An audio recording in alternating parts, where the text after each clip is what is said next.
ओम शांति। आज 13 अगस्त 2025 के बाबा के अनमोल मधुर महावाक्य सुनेंगे।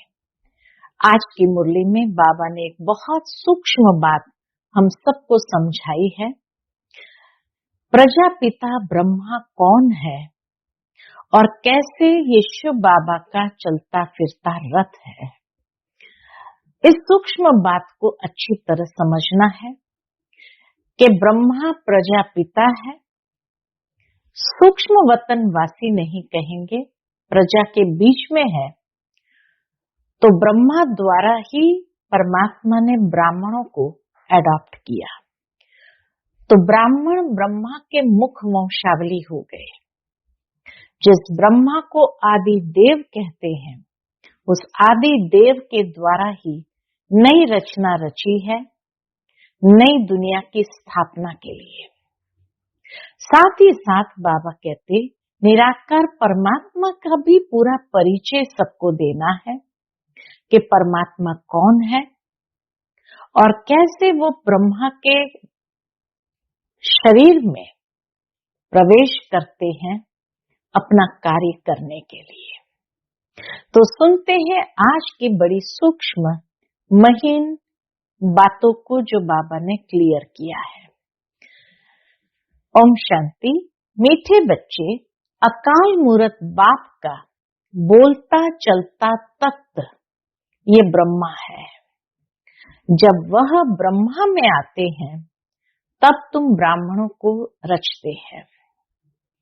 आज की मुरली से प्रश्न है, अक्लमंद बच्चे किस राज को समझकर ठीक रीति से समझा सकते हैं। पहले खुद समझकर फिर ठीक रीति से समझा सकते हैं। उत्तर, ब्रह्मा कौन है और वह ब्रह्मा सो विष्णु कैसे बनते हैं।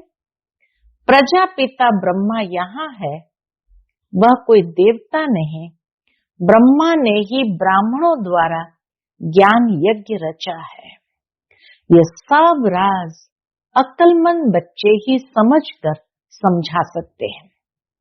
विशेष करके जो बाबा ने राज बताया है, एक तो ब्रह्मा सो विष्णु, दूसरा प्रजापिता ब्रह्मा, वो कैसे कोई देवता नहीं और ब्रह्मा के द्वारा ब्राह्मणों की रचना और कैसे ये ज्ञान यज्ञ को रचा है। ये है मुख्य समझने की बातें। घोड़ेसवार और प्यादे तो इसमें मूंझ जाएंगे। आज की मुरली से पहले गीत बजा है, ओम नमः शिवाय। ओम शांति। भक्ति में महिमा करते हैं एक की, महिमा तो गाते हैं ना, परंतु न उनको जानते हैं न उनके यथार्थ परिचय को जानते हैं। अगर यथार्थ महिमा जानते तो वर्णन जरूर करते। अगर यथार्थ महिमा मालूम होती तो वर्णन जरूर करते। तुम बच्चे जानते हो, ऊंचते ऊंच है भगवान। चित्र मुख्य है उनका। ब्रह्मा की संतान भी होगी ना। तुम सब ब्राह्मण ठहरे। बाबा कहते तुम सब ब्राह्मण ब्रह्मा की संतान है। ब्रह्मा को भी ब्राह्मण जानेंगे, दूसरा कोई नहीं जानते। ब्रह्मा को भी ब्राह्मण जानेंगे और कोई नहीं जानते, इसलिए मूंझते हैं। ये ब्रह्मा कैसे हो सकता है। ब्रह्मा को दिखाया है सूक्ष्म वतनवासी।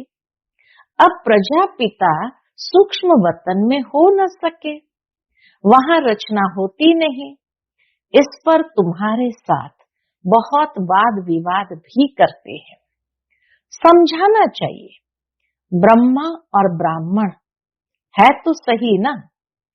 जैसे क्राइस्ट से क्रिश्चियन अक्षर निकला है, बुद्ध से बौद्धि, इब्राहिम से इस्लामी, वैसे प्रजापिता ब्रह्मा से ब्राह्मण नामी ग्रामी है। आदि देव ब्रह्मा। वास्तव में ब्रह्मा को देवता नहीं कह सकते। ब्राह्मण जो अपने को कहलाते हैं, उनसे पूछना चाहिए ब्रह्मा कहाँ से आया, ये किसकी रचना है, ब्रह्मा को किसने क्रिएट किया। कभी कोई बता न सके, जानते ही नहीं। यह भी तुम बच्चे जानते हो, शिव बाबा का जो रथ है जिसमें प्रवेश करते हैं, यह है ही वह जो आत्मा से कृष्ण प्रिंस बना था। 84 जन्मों के बाद ये ब्रह्मा आकर बने हैं। साधारण नर स्वरूप में है, इसलिए कहा जाता नर से सो नारायण। तो जन्म पत्री का नाम तो इनका अपना अलग होगा ना, क्योंकि है तो मनुष्य ना। फिर इनमें प्रवेश करने से इनका नाम ब्रह्मा रख देते हैं। यह भी बच्चे जानते हैं, वही ब्रह्मा विष्णु का रूप है, नारायण बनते हैं ना।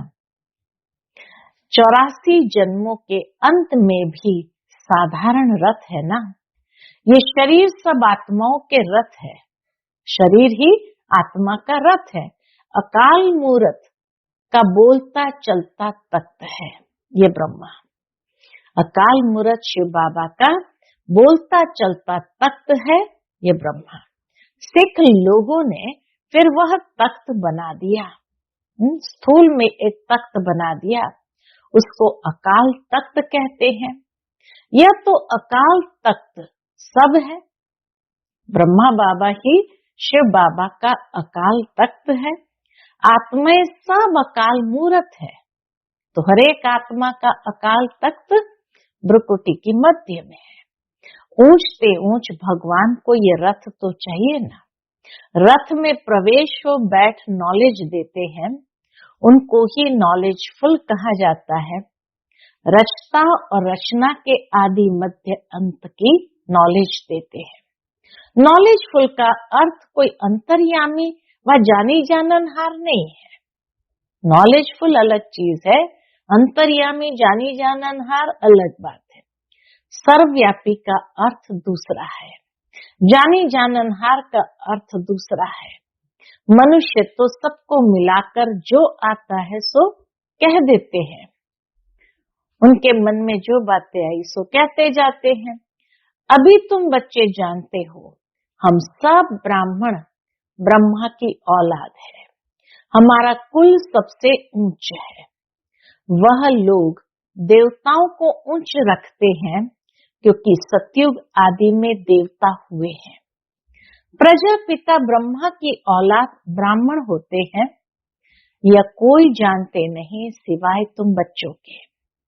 उनको पता भी कैसे पड़े, जबकि ब्रह्मा को सूक्ष्म वतन में समझ लेते हैं।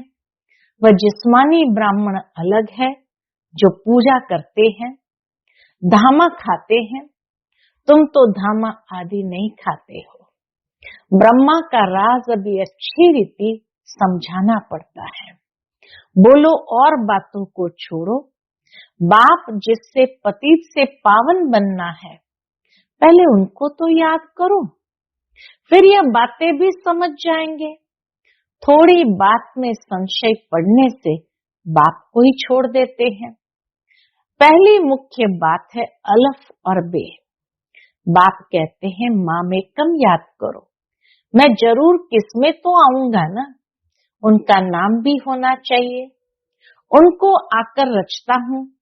ब्रह्मा के लिए तुमको समझाने का बहुत अकल चाहिए। ब्रह्मा विषय पर समझाने के लिए बाबा कहे बहुत अकल चाहिए, समझ चाहिए। प्यादे घोड़े सवार मूंझ पड़ते हैं, अवस्था अनुसार समझाते हैं ना।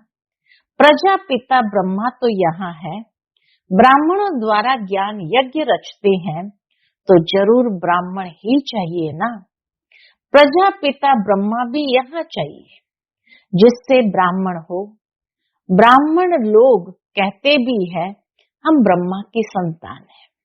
ब्राह्मण वैसे भी कहते हैं हम ब्रह्मा की संतान है।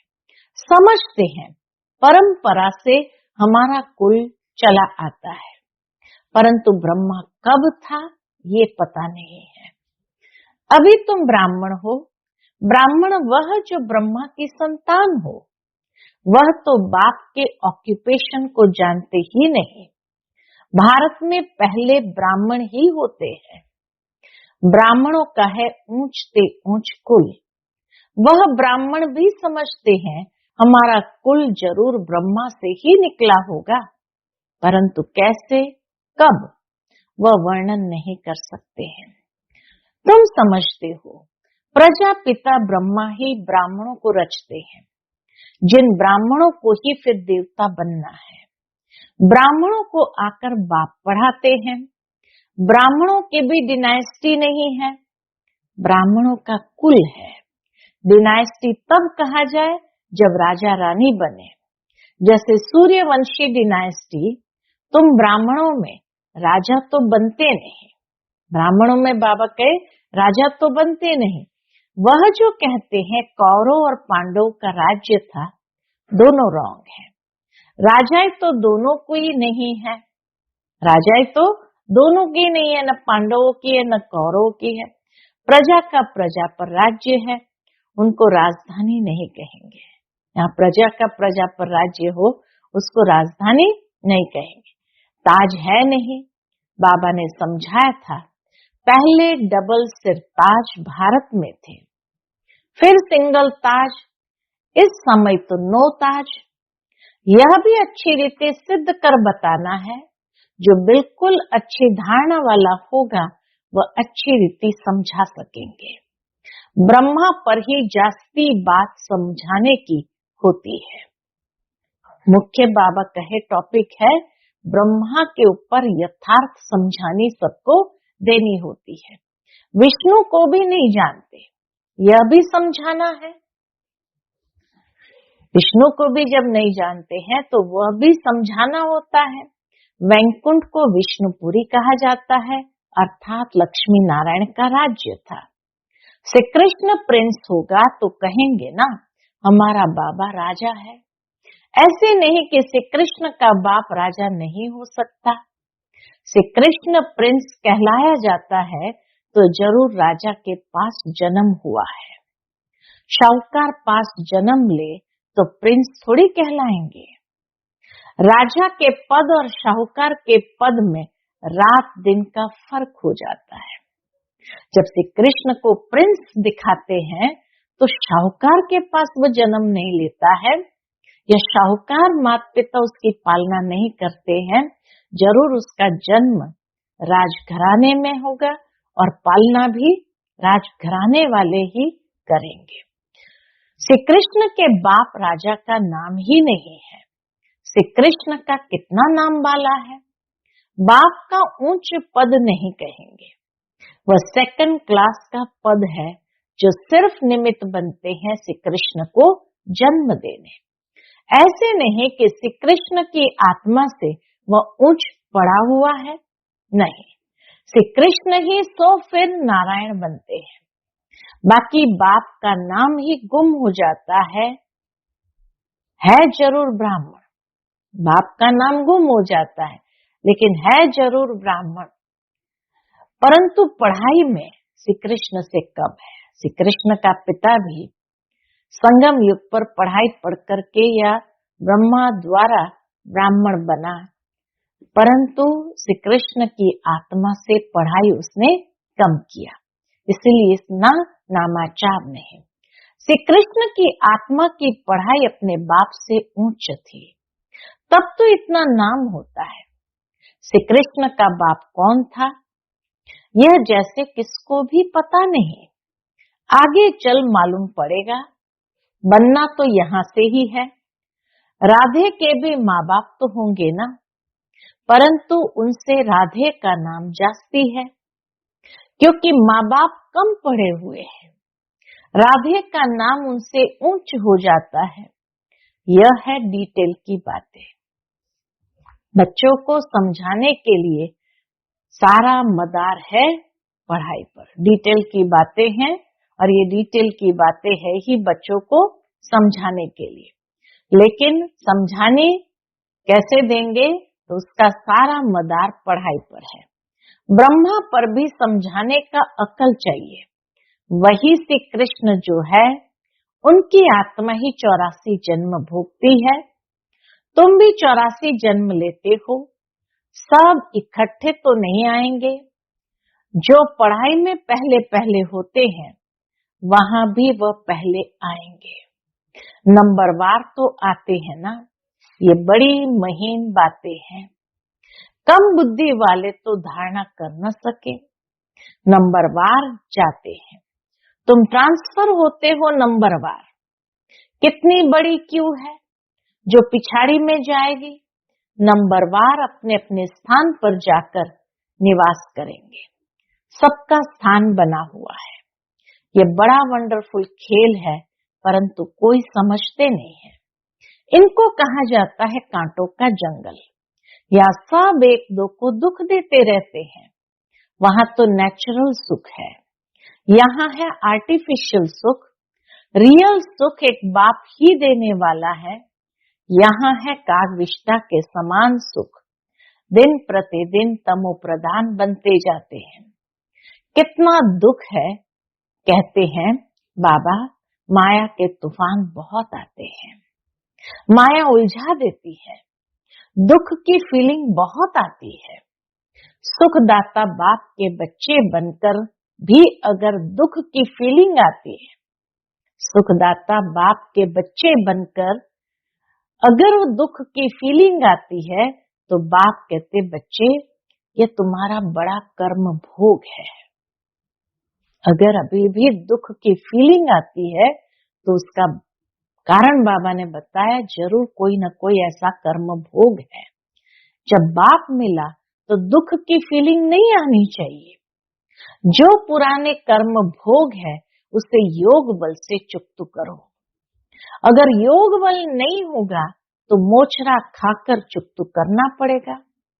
मोचरा और मानी तो अच्छा नहीं, सजा खाकर पद पाना अच्छा नहीं। पुरुषार्थ करना चाहिए, नहीं तो फिर ट्रिब्यूनल बैठती है। प्रजा तो ढेर है, ये तो ड्रामा अनुसार सब गर्भ जेल में बहुत सजाएं खाते हैं। आत्माएं भटकती भी बहुत है। कोई कोई आत्मा बहुत नुकसान करती है। जब कोई में अशुद्ध आत्मा का प्रवेश होता है तो कितना हैरान होते हैं। नई दुनिया में ये बातें होती नहीं, इविल स्पिरिट वाली बातें नई दुनिया में होती नहीं। अभी तुम पुरुषार्थ करते हो, हम नई दुनिया में जाएं, वहां जाकर नए नए महल बनाने पड़ेंगे। राजाओं के पास जन्म लेते हो, जैसे श्री कृष्ण जन्म लेते हैं, परंतु इतने महल आदि सब पहले से थोड़ी होते हैं। बाबा कहते हैं श्री कृष्ण जैसे जन्म लेते हैं, परंतु इतने महल आदि सब पहले से थोड़ी होते हैं, वह तो फिर बनाने पड़े। कौन रचते हैं? जिनके पास जन्म लेते हैं, जिनके पास वो जन्म लेते हैं वो रचते हैं। गाया हुआ भी है, राजाओं के पास जन्म होता है। क्या होता है सो तो आगे चल देखना है, अभी थोड़ी बाबा बताएंगे। वह फिर आर्टिफिशियल नाटक हो जाए। अगर पहले से ही सब कुछ बता दे तो उसका मजा ही खत्म हो जाए। इसलिए बताते कुछ भी नहीं है, ड्रामा में बताने की नूंद नहीं। बाप कहते हैं मैं भी पाठधारी हूँ, आगे की बातें पहले से ही जानता होता तो बहुत कुछ बतलाता। बाबा अंतर्यामी होता तो पहले से ही बताता। बाप कहते नहीं, ड्रामा में जो होता है उनको साक्षी हो देखते चलो और साथ साथ याद की यात्रा में मस्त रहो। इसमें ही फेल होते हैं। ज्ञान कभी कम जास्ती नहीं होता, याद की यात्रा ही कभी कम कभी जास्ती होती है। ज्ञान तो जो मिला है सो है ही। याद की यात्रा में कभी उमंग रहता है, कभी ढीला, नीचे ऊपर यात्रा होती है। ज्ञान में तुम सीढ़ी नहीं चढ़ते, ज्ञान को यात्रा नहीं कहा जाता, यात्रा है याद की। बाप कहते याद में रहने से तुम सेफ्टी में रहेंगे, देह अभिमान में आने से तुम बहुत धोखा खाते हो, विकर्म कर देते हो। काम महाशत्रु है, उनमें फेल हो पड़ते हैं। क्रोध आदि की बाबा इतनी बात नहीं करते हैं। ज्ञान से या तो है सेकंड में जीवन मुक्ति, या तो फिर कहते हैं सागर को स्याही बनाओ तो भी पूरा नहीं हो सकता। या तो सिर्फ कहते हैं अलफ को याद करो, हम बाबा तो कहते हैं सिर्फ अलफ को याद करो। याद करना किसको कहा जाता है यह थोड़ी जानते हैं। कहते हैं कलयुग से हमको सतयुग में ले चलो। पुरानी दुनिया में है दुख, देखते हो बरसात में कितने मकान गिरते रहते हैं, कितने डूब जाते हैं। बरसात आदि ये नेचुरल कैलामिटीज भी होगी, ये सब अचानक होता रहेगा। कुंभकर्ण की नींद में सोए हुए हैं, विनाश के समय जाएंगे फिर क्या कर सकेंगे, मर जाएंगे। धरती भी जोर से हिलती है, तूफान बरसात आदि सब होता है, बॉम्ब्स भी फेंकते हैं, परंतु यहाँ एडिशन है सिविल वॉर। रक्त की नदियां गाई हुई है, यहाँ मारा मारी होती है। भारत के धरनी पर सिविल वॉर गाई जाती है, रक्त की नदियां बहती है, यहाँ मारा मारी होती है। एक दो पर केस करते रहते, सो लड़ेंगे भी जरूर। सब है निधन के, तुम हो धनी के।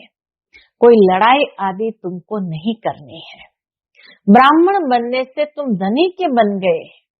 धनी बाप को या पति को कहते हैं। शिव बाबा तो पतियों का पति है। सगाई हो जाती है तो फिर कहते हैं हम ऐसे पति के साथ कब मिलेंगे। आत्माएं कहती है शिव बाबा हमारी तो आपसे सगाई हो गई। हम बाबा कहते, आत्माएं कहती है शिव बाबा हमारी तो आपसे सगाई हो गई, अब आपसे हम कैसे मिले। कोई तो सच लिखते हैं, कोई तो बहुत छिपाते हैं, सच्चाई से लिखते नहीं कि बाबा हमसे ये भूल हो गई, क्षमा करो। अगर कोई विकार में गिरा तो बुद्धि में धारणा हो नहीं सकती। बाबा कहते तुम ऐसी कड़ी भूल करेंगे तो चकनाचूर हो जाएंगे। तुमको हम गोरा बनाने के लिए आए हैं, फिर तुम काला मुंह कैसे करते हो। बस स्वर्ग में आएंगे, पाए पैसे का पद पाएंगे, राजधानी स्थापन हो रही है ना।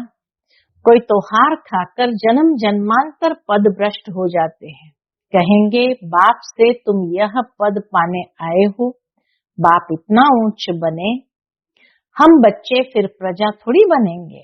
बाप गद्दी पर हो और बच्चा दास दासी बने, कितनी लज्जा की बात है। पिछाड़ी में तुमको सब साक्षात्कार होंगे, फिर बिल्कुल पछताएंगे, नाहक ऐसा किया। सन्यासी भी ब्रह्मचर्य में रहते हैं तो विकारी सब उनको माथा टेकते हैं। पवित्रता का मान है, किसकी तकदीर में नहीं है तो बाप आकर पढ़ाते फिर भी गफलत करते रहते हैं। तकदीर में ही नहीं है तो भगवान आकर पढ़ाते फिर भी गफलत करते रहते हैं, याद ही नहीं करते हैं, बहुत विकर्म बन जाते हैं। तुम बच्चों पर अब है बृहस्पति की दशा, इससे उच्च दशा और कोई होती नहीं। दशाएं चक्कर लगाती रहती है तुम बच्चों पर, दशाएं तो चक्कर लगाती रहती है क्योंकि कर्म विकर्म हो जाते हैं। अच्छा, मीठे मीठे सिकिलते बच्चों प्रति माता पिता बाप दादा का याद प्यार और गुड मॉर्निंग। रूहानी बाप की रूहानी बच्चों को नमस्ते। हम सब रूहानी बच्चों की रूहानी माता पिता बाप दादा को याद प्यार गुड मॉर्निंग और नमस्ते नमस्ते। शुक्रिया बाबा, शुक्रिया। आज की मुरली से धारणा के लिए मुख्य सार है। पहली पॉइंट, इस ड्रामा की हर सीन को साक्षी होकर देखना है। एक बाप की याद में मस्त रहना है। याद की यात्रा में कभी उमंग कम न हो। दूसरी पॉइंट, पढ़ाई में कभी गफलत नहीं करनी है। अपनी ऊंच तकदीर बनाने के लिए पवित्र जरूर बनना है। हार खाकर जन्म जन्मांतर के लिए पद भ्रष्ट नहीं करना है। आज का बाप दादा का मधुर वरदान हम बच्चों के प्रति है, सच्ची सेवा द्वारा अविनाशी अलौकिक खुशी के सागर में लहराने वाली खुश नसीब आत्मा भव। जो बच्चे सेवाओं में बाप दादा और निमित्त बड़ों के स्नेह की दुआएं प्राप्त करते हैं, उन्हें अंदर से अलौकिक आत्मिक खुशी का अनुभव होता है। वे सेवाओं द्वारा आंतरिक खुशी, रूहानी मौज, बेहद की प्राप्ति का अनुभव करते हुए सदा खुशी के सागर में लहराते रहते हैं। सच्ची सेवा, सर्व का स्नेह, सर्व द्वारा अविनाशी सम्मान और खुशी की दुआएं प्राप्त होने की खुशनसीबी के श्रेष्ठ भाग्य का अनुभव कराती है।